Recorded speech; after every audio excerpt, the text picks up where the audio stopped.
No, I am not putting troops anywhere. Those were the words of the President of the United States, spoken clearly, directly inside the Oval Office on Thursday. 24 hours later, 5,000 United States Marines were on their way to the Persian Gulf. Good evening, welcome back to the channel.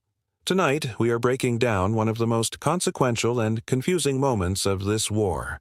A war that is now entering its fourth week with no clear end in sight. Let us begin. On Thursday afternoon, President Donald Trump stood in the Oval Office and faced a reporter's direct question. Mr. President, will United States troops be sent into Iran? Trump responded plainly, No, I am not putting troops anywhere. If I were, I certainly would not tell you. But I am not putting troops, and we will do whatever is necessary to keep the peace. The statement was unambiguous. No troops. Not now, not planned, but within hours a very different picture began to emerge from the Pentagon. The Trump administration doubled the number of United States ground troops deploying to the Middle East, sending an additional 2,500 Marines and 3 warships from San Diego. The USS Boxer and 2 additional amphibious assault ships departed California, carrying the 11th Marine Expeditionary Unit.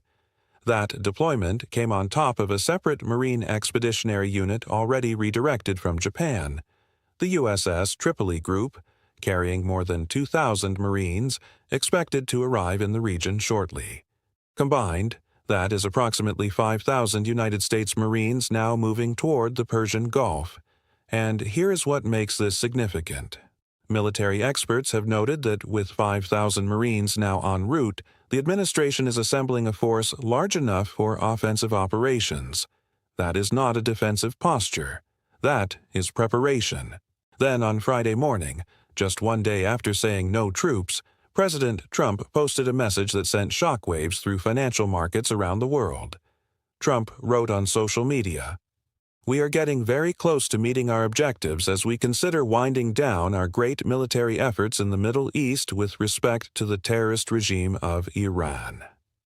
Winding down. Those 2 words caused immediate movement in global oil markets. Crude prices, which had surged past $110 per barrel, briefly eased.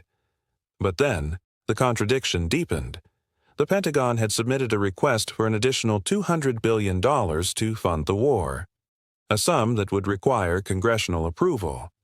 Let that figure register for a moment. $200 billion. That is not the budget request of an administration preparing to wind down a conflict.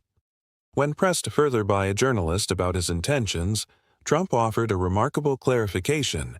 If we left right now, it would take them at least 10 years to rebuild. But rebuild they will. If we stay longer, they will never rebuild. In other words, the president is saying America can leave, but America will not leave. Not yet. While the White House continued issuing carefully worded public statements, a different story was unfolding behind closed doors. Pentagon officials have made detailed preparations for deploying United States ground forces into Iran, according to multiple sources. Senior military commanders have submitted specific requests aimed at preparing for such an option as President Trump weighs his next moves. The military has also held meetings to prepare for how to handle the possible detention of Iranian soldiers and paramilitary operatives, including where those prisoners would be sent. The United States is preparing to deploy elements of the 82nd Airborne Division into the Middle East region. The planning involves both the Army's Global Response Force and the Marine Corps' Marine Expeditionary Units. The White House press secretary offered this response when confronted with the gap between the president's words and the Pentagon's actions. It is the job of the Pentagon to make preparations in order to give the commander-in-chief maximum optionality. It does not mean the president has made a decision. And as the president said, he is not planning to send ground troops anywhere at this time. Maximum optionality. That is the official explanation. The Pentagon plans. The president decides. The mixed signals from Washington have not gone unnoticed within the president's own party. Some Republican lawmakers, staring down a difficult political road ahead of the November midterm elections, are urging the president to find a path out of this conflict. Wisconsin Republican Congressman Derek Van Orden, a former United States Navy SEAL, told reporters he has specifically advised the administration against any boots on the ground. His words were direct: "I do not want to see it." Tennessee Republican Representative Tim Burchett was equally direct. "I think we need to find an exit strategy as fast as possible."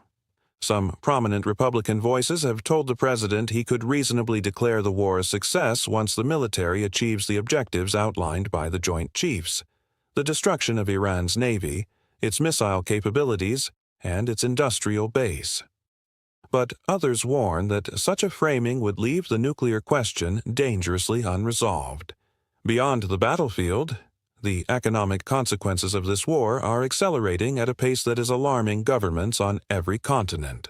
The Strait of Hormuz, the narrow waterway through which approximately 1/5 of the world's oil and liquefied natural gas normally passes, has been effectively blocked since this war began. Global fuel prices are surging.